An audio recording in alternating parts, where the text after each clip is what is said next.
Bonjour et bienvenue pour une nouvelle vidéo de Upgrading Heroes. Aujourd'hui nous allons répondre à la question suivante, est-il bon de remplacer sa patte thermique? En d'autres termes, est-ce que j'aurai plus de performance si je remplace la patte thermique de mon ordinateur? Alors pour répondre à cette question, nous allons nous situer dans un cas pratique, celui de mon ordinateur personnel, c'est un Dell G7 7790. Le processeur est un i7 U1750H avec 6 cœurs et 12 threads, qui a une fréquence de base de 2,2 GHz et une fréquence turbo à 4,6 GHz. Le GPU est une RTX 2060 avec 6 Go DDR6, il a également 16 Go de RAM avec une seule barrette en 2666 MHz et classe 19.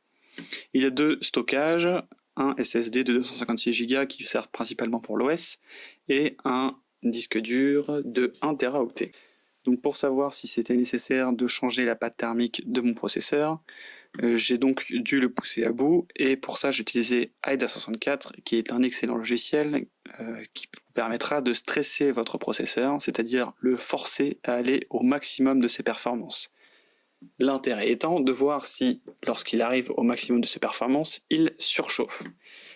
Donc là j'ai fait une première erreur, parce que j'ai pas cliqué sur Stress GPU, donc du coup le processeur n'a pas chauffé énormément puisqu'il n'utilisait pas le processeur graphique du i7, évidemment pas le 2060. Nous allons nous intéresser seulement à cette partie-là, la partie de droite, à compter de ce trait-là, donc qui concerne, qui a été activé une fois que j'ai fait Stress GPU. Malheureusement je ne peux pas refaire le test, puisque j'ai changé ma patte thermique depuis, et vous comprendrez pourquoi.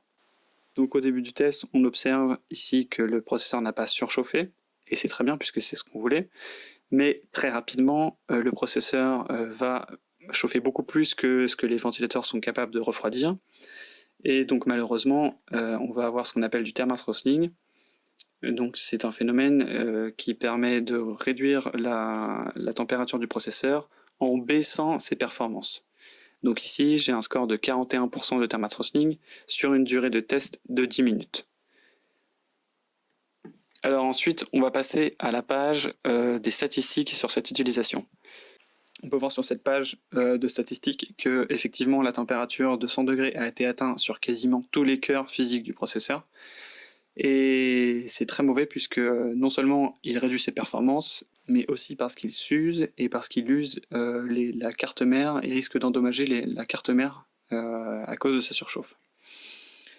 Par contre, on peut observer ici que la chauffe moyenne, la température moyenne, est donc de 80 et quelques degrés, 86 et 78 pour le plus bas, ce qui n'est pas si mal, qui est relativement stable, mais on observe ici que si cette température est aussi basse, c'est parce que la fréquence moyenne des processeurs est de 2844, c'est-à-dire 2,8 GHz. Donc on est loin des 4,10 GHz annoncés en fréquence maximum.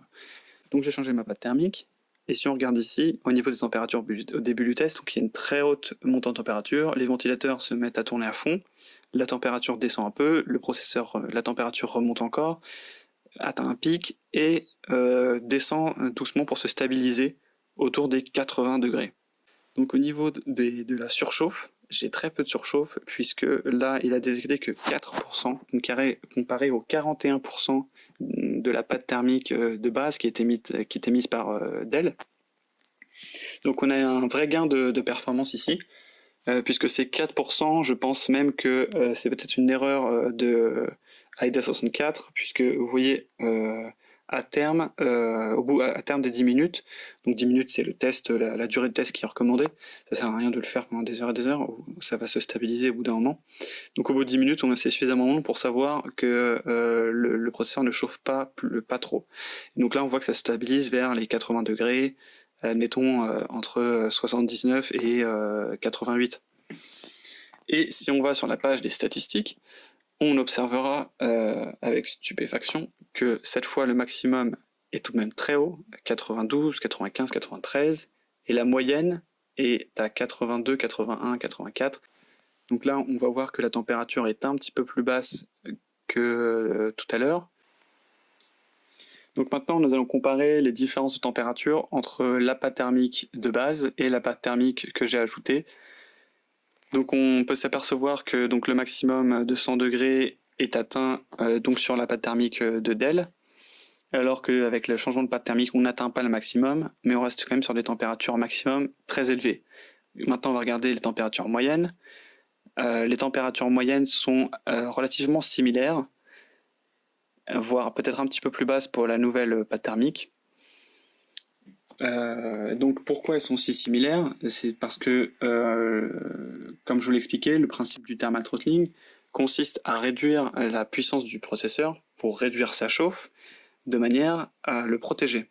Donc là, une fois qu'il a atteint les 100 degrés, volontairement les performances vont se réduire, et on peut le remarquer ici, avec donc la fréquence du CPU qui est en moyenne à 2844, donc 2,8 GHz, contre 3,34 GHz, donc à savoir un gain d'à peu près 500 MHz. Donc ce qui est un résultat non négligeable et qui permet d'avoir de FPS en plus et de la fluidité. Alors j'en ai également profité pour changer la pâte thermique du GPU. Donc pour conclure, oui c'est utile de changer sa pâte thermique seulement si vous avez du thermal throttling, et pour savoir si c'est le cas, je vous invite à utiliser le logiciel AIDA64 qui est gratuit dans sa version Trial, qui est la version d'essai. Si ça vous intéresse, je ferai une prochaine vidéo qui montrera comment démonter son ordinateur portable pour y appliquer un changement de pâte thermique. Voilà, c'est tout pour moi et je vous dis à bientôt pour une nouvelle vidéo d'Upgrading Heroes.